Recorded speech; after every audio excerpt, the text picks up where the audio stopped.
గతంలో వైసీపీ అధికారంలో ఉన్నప్పుడు పర్వీన్ నత్వానికి వైసీపీ రాజ్యసభ సీట్ ఇచ్చినప్పుడు అసలు ఈ పర్వీన్ నత్వాని ఎవడు? ఈ పర్వీన్ నత్వానికి వైసీపీకి ఏంటి సంబంధం? ఇతనికి ఎందుకు రాజ్యసభ సీట్ ఇస్తున్నారు? ఇతనికి తెలుగు రాజకీయాలకి సంబంధం లేదు కదా, ఇతనికి వైసీపీ పార్టీకి సంబంధం లేదు కదా. పైగా పర్వీన్ నత్వాని రిలయన్స్కు సంబంధించిన వ్యక్తి కదా.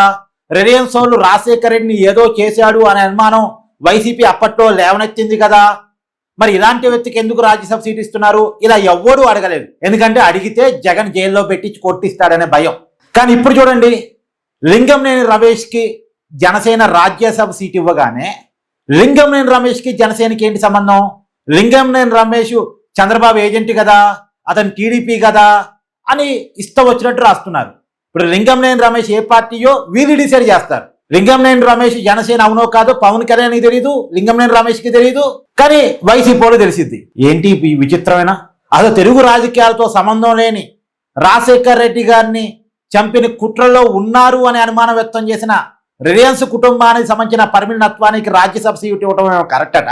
పవన్ కళ్యాణ్కి ఎప్పటి నుంచో క్లోజ్ గా ఉండి విజయాల్లో పరాజయాల్లో తోడుగా ఉన్నటువంటి లింగంనేని రమేష్కి జనసేన రాజ్యసభ సీట్ ఇవ్వడం తప్పట.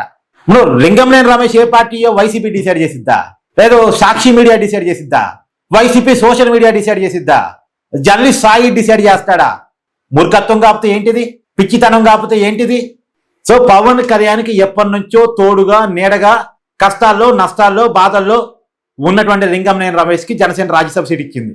మొన్న కూడా పవన్ కళ్యాణ్ చెప్పారు, నిజానికి నాతో గనక జేడి లక్ష్మీనారాయణ గారు ఉండి ఉంటే, నాతో గనక తోట చంద్రశేఖర్ గారు ఉండి ఉంటే వాళ్ళు కూడా ఇలా పార్లమెంట్ సభ్యులు అయ్యే వాళ్ళేమో అని చెప్పాడు. ఎవరైతే పవన్ కళ్యాణ్ కష్టాల్లో సుఖాల్లో బాధల్లో తోడుగా ఉన్నారో డీవియేట్ కాకుండా వాళ్ళకి ఖచ్చితంగా నేను అండగా ఉంటానని పవన్ కళ్యాణ్ మాట ఇచ్చారు. మాట మొన్ననే చెప్పారు.